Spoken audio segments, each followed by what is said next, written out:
Hey guys, welcome back to my channel. Thanks for watching. Thanks for subscribing. I'm here today with a little refresher course on how to use my fold flat box template book. This is the new cover. So if you bought your book originally with me, it has a light pink cover and it just says box template book. Let me see if I have one here. I think so. Yeah. So that's the original cover. They're exactly the same on the inside. I just learned how to add stuff to it. And I just kind of changed the name. So that was it.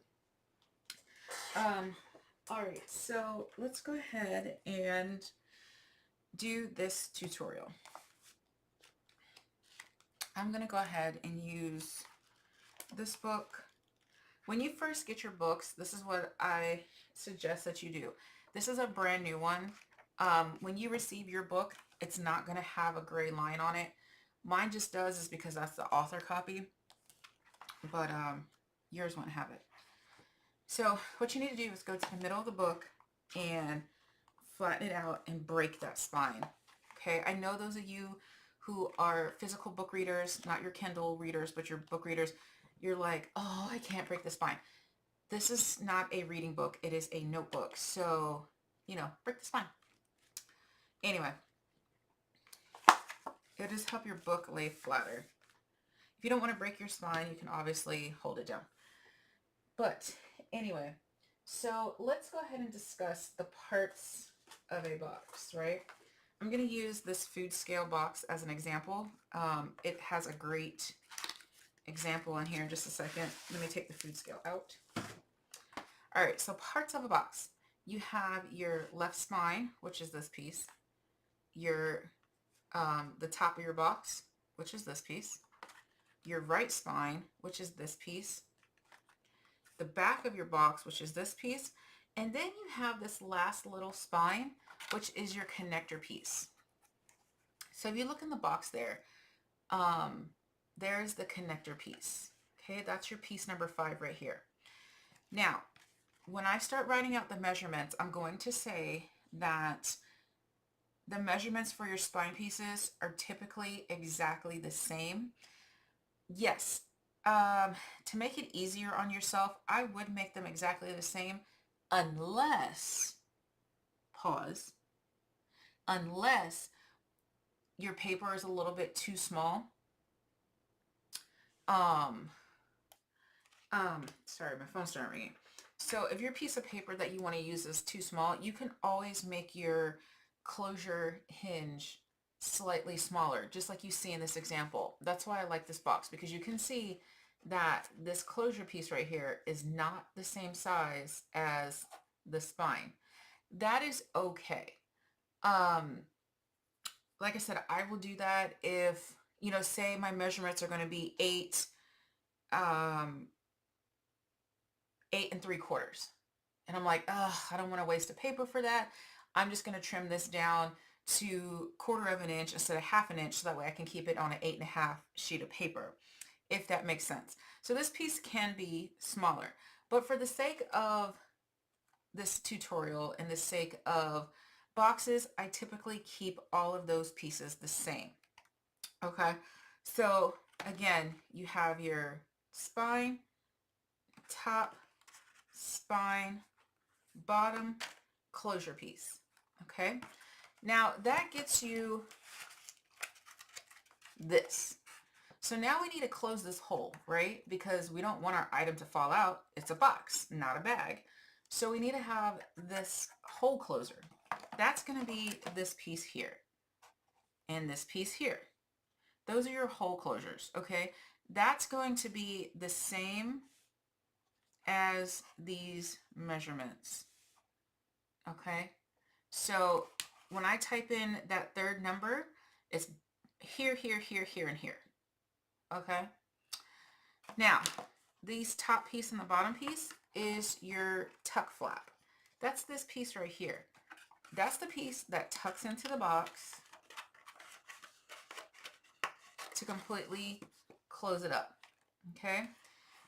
If you don't have the tuck flap, then your box just closes like this. Okay, there's no problem with that, but then it's not necessarily a fold flat box because then you have to seal it shut if you don't have a tuck piece. And then it's just a regular, then it's just a box. It's not fold flat because the whole purpose of fold flat is for the box to literally fold flat. Okay. Fold flat boxes are amazing for swaps because you can fold all the boxes flat and, you know, have less shipping. So there you go. That's the tuck piece. The tuck piece, I default to a 1/2 inch. Why? Because I like the 1/2 inch measurement. Your tuck piece can be the same as your other hinge pieces. It can be the same. Some people do that. For instance, this box, the whole closure piece is 1 inch and the tuck is 3/4 of an inch. So you can do that too. You can make this 1/4 of an inch, you know, whatever measurement you want, you can put in there. I just prefer 1/2 inch. That is just my default, my preference.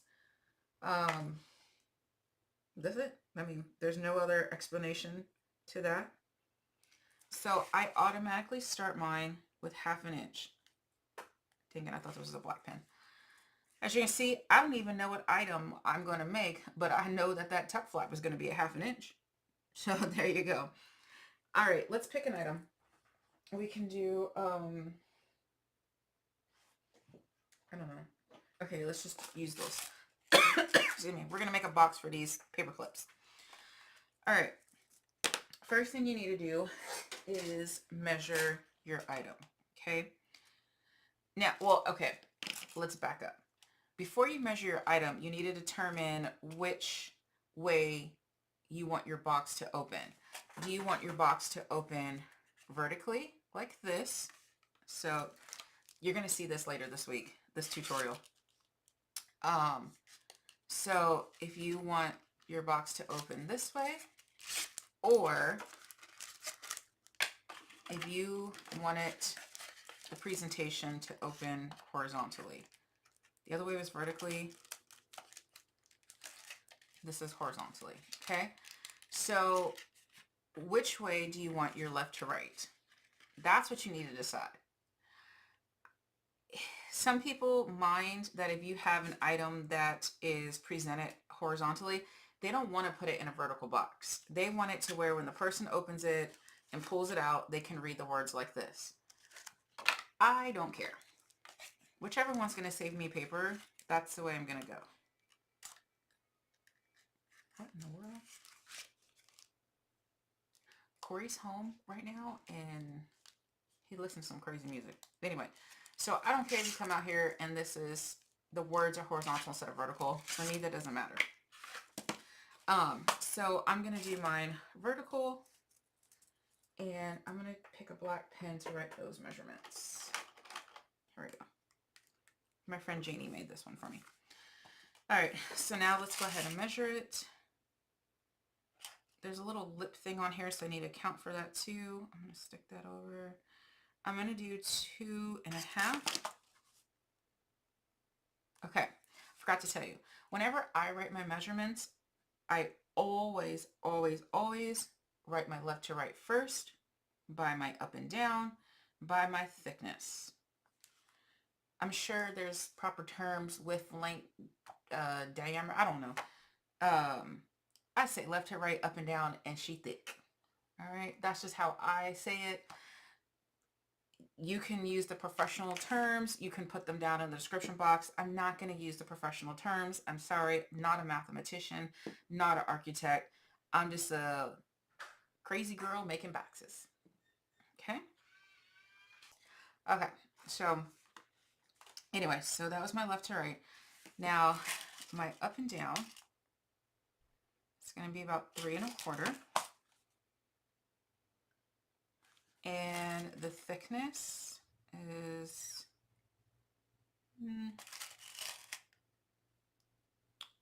I could probably get away with 1 inch. Let's do 1 inch by 1. Okay. So the thickness is going to be our red pen. So 1, 1, 1, 1, and 1. Those 5 places, okay? Now, we just need to type in our left to right and our up and down. So left to right is going to be your first number, so 2 1/2. Now, because we have 2 panels, we need to account for that 2 1/2 on both of those panels, because you need your top panel and your back panel to cover your item, right? So you're going to go ahead and write your left to right on both panels. Okay. Now, for your height, your up and down, you only need to account for that one time because it's only one height, right? Let's see if I'll use this color instead.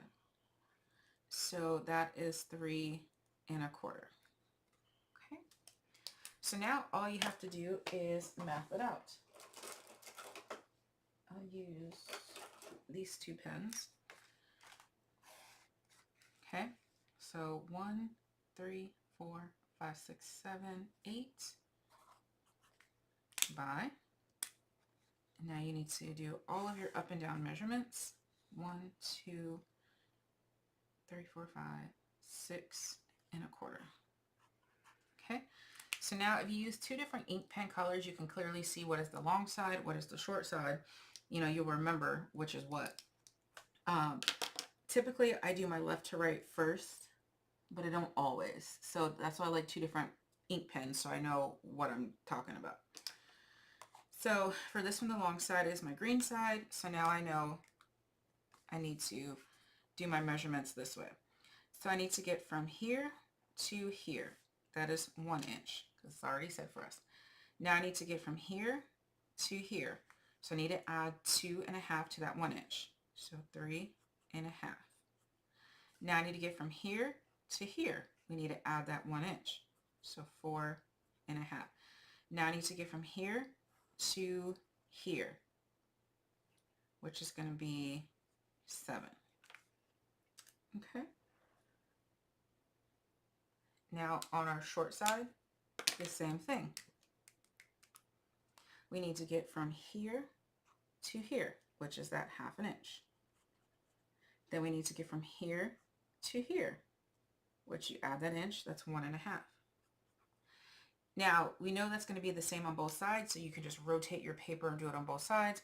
Or if you want to go ahead and math that out, you can. So you need to get from here to here. So we're going to add that 3 1/4 to that 1 1/2. So what is that? 3, 4 3/4. And then you need to get from here to here. So you need to add that 1. So 5 3/4. Okay. So that's it. That's how you do it. Let's go ahead and make the box and make sure that we were correct. So we need a piece of paper that is 8 by 6 1/4. Okay. So I'm cutting my paper. Here's the 6 1/4 by 8. Okay. And on the long side, we're scoring at 1 inch, 3 1/2, 4 1/2,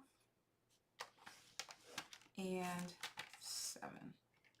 Okay. And if you don't like to, math out like how I did, you can use a calculator. You can type in the measurements into Google. It'll give you the final math. Or if you just need to take your ruler and say, okay, I need 1 inch, so mark it at 1 inch. And then I need 2 1/2 inches from that. So take this, mark it at 2 1/2. Then I need an inch, mark it at an inch. So you can do that. That's fine. However you get your measurements down, you get them down. All right, so 1/2 inch and 1 on both sides, or 1 1/2, excuse me. So 1/2 inch and 1 1/2, 1/2 inch and 1 1/2, which should equal 1/2 inch, 1 1/2, 4 3/4, and 5 3/4, which it did perfectly. So we mathed correctly. All right. Now you're going to go ahead and varnish if you want first. Sometimes I do it first, sometimes I do it last. Well, when I'm doing a tutorial and there's a lot of shadows, I will varnish first. But if I'm just doing it not a tutorial, I always varnish last. Okay. So put your paper like this, where you have your double square line on the top. And we don't need the bottom 4 boxes. We don't need the top 4 boxes. Okay? So we're going to take our scissors and you're going to cut up the score line and cut off. What you do to the bottom, you need to do to the top. Okay, there we go.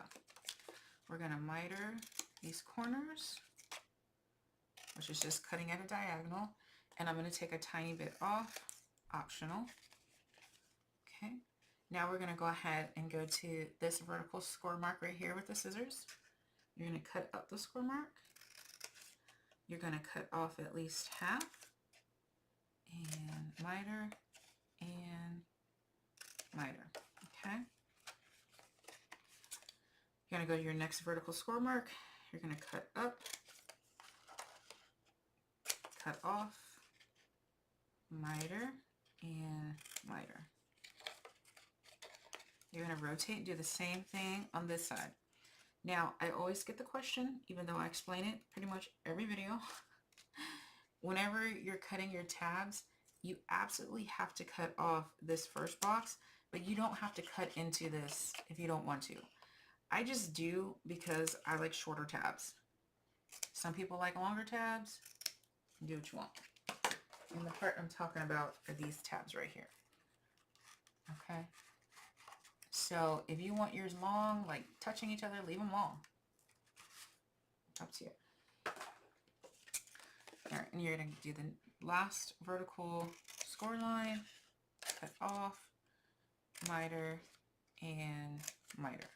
Okay, so there's your box. Return it back to starting position. And we're going to get our corner rounder. We're going to, I use the 1/4 inch, and we're going to just round those corners there on both sides. Okay. Then we're going to go ahead and come back in. You're going to glue here. See if my glue is still open.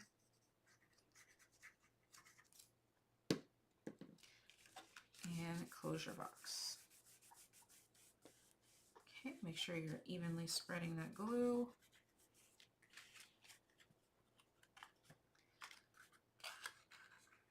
Tuck your tuck in. And place your item. Okay. So see, it fits perfectly.